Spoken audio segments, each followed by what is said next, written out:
അതല്ലേലും ഉത്സവത്തിന് പോയിട്ട് പെട്ടിക്കടയിൽ നിന്നൊന്നും മേടിച്ചില്ലെങ്കിൽ നമുക്ക് ഒരു സമാധാനം ഉണ്ടാവില്ല. അതിന് പ്രായമൊന്നും ഒരു പ്രശ്നമല്ല.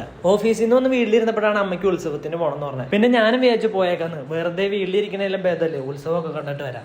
ഞാൻ വീഡിയോ എടുത്ത് തിരക്കിനുള്ളിൽ കൂടെ അങ്ങോട്ടും ഇങ്ങോട്ടൊക്കെ പോയിട്ട് അവസാനം അമ്മേനെ കാണണ്ടായി. പിന്നെ ഒരു കണക്കിന് അമ്മേനെ തപ്പി കണ്ടുപിടിച്ചിട്ട് ഐസ്ക്രീം കഴിക്കാൻ പോയി. കാറ് വാങ്ങി തന്നില്ലേലും അമ്മ എനിക്ക് ഐസ്ക്രീം വാങ്ങി തന്നു കേട്ടോ, സ്നേഹമുണ്ട്. അങ്ങനെ ഓസിന് കിട്ടിയ ഐസ്ക്രീം തിന്നുകൊണ്ടിരിക്കുമ്പോഴാണ് പോപ്കോൺ ഉണ്ടാക്കുന്നുണ്ട്. എന്റെ അത്രയും സ്കില്ലില്ലാത്തതുകൊണ്ട് അമ്മയുടെ ഐസ്ക്രീം തീർന്നിട്ടില്ല. പിന്നെ എന്റെ ലക്ഷ്യം പെട്ടിക്കടയായിരുന്നു. അവിടെ നിന്ന് മെല്ലെ ഞങ്ങൾ പെട്ടിക്കടയിൽ നടന്നു. അപ്പോഴും അമ്മയുടെ ഐസ്ക്രീം തീർന്നിട്ടില്ല. പറപ്പിച്ച് ഇപ്പൊ അവര് പൂച്ചേനും ഡോൾഫിനും അടക്കം പറപ്പിച്ചു തുടങ്ങി. എന്താല്ലേ, യെസ്, ഞാൻ അങ്ങനെ ലക്ഷ്യസ്ഥാനത്തെത്തി. പക്ഷെ അമ്മ അമ്പിനും വലിയ അടുത്തില്ല, എനിക്കൊന്നും വാങ്ങിച്ചു തന്നില്ല. ബജ്ജിക്കട ചെന്നപ്പോ അവിടെ അതിലും വലിയ തിരക്ക്.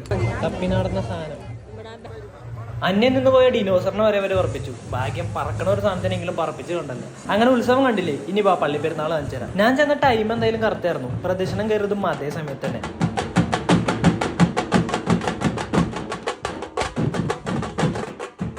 ആദ്യം ഡോളായിരുന്നു, പിന്നെ അതിന്റെ പുറകെ ഒരു കിടിലം വെടിക്കെട്ടു.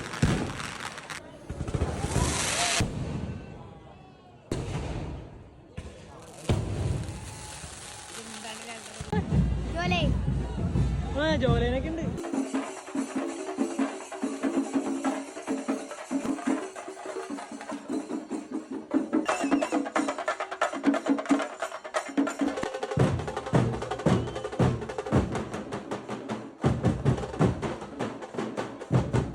അങ്ങനെ വെടിക്കെട്ടും ചെണ്ടമേളവും പരിപാടികളും കഴിഞ്ഞിട്ട് നേരെ ഗാനമേള തുടങ്ങി.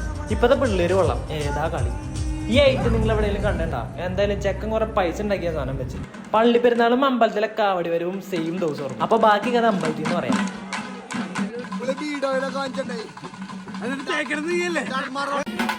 ഉള്ളത് പറയുകയാണെങ്കിൽ ആ കാവടി വരവ് നല്ല ബോറായിരുന്നു. പക്ഷെ പകൽപൂരം പൊളിച്ചു. അത് കാണണമെങ്കിൽ സബ്സ്ക്രൈബ് ഫോളോ എന്തെങ്കിലുമൊക്കെ ചെയ്യണേ. അപ്പൊ ഞാൻ പോണു, ബൈ.